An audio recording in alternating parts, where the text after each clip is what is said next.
10 জনে আপনার নামে বদনাম করতেছে, আপনি কি সবার মুখ বন্ধ করতে পারবেন?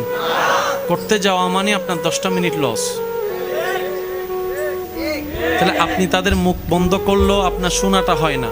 এখন 10টা মিনিট তো আপনার 10টা আঙ্গুল তো 10 জায়গায় মুখে বসাতে পারবেন না।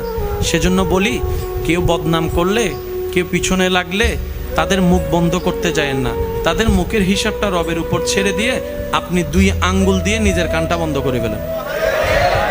আপনার সময়ও বাঁচবে, আপনার কষ্টও কম হবে, কারণ সে তো আর আজীবন বলতে থাকতে পারবে না, আজীবন আপনার কান বন্ধ করে রাখতে হবে না।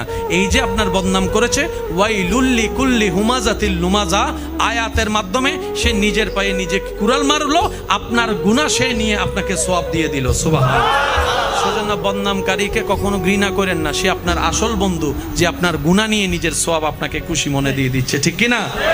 তা আমরা কি মানুষের মুখ বন্ধ করতে যাওয়া ঠিক হবে, নাকি নিজের কান বন্ধ করা? একটু জোরে বলেন তো কি? কারণ নিজের কান বন্ধ করলে নিজের একটা স্বাধীনতা আছে না নাই? কিন্তু আপনি যদি কারোর মুখের মধ্যে আঙ্গুল দিতে যান, তখন আবার গণদুলাই খাওয়ারও একটা সুযোগ।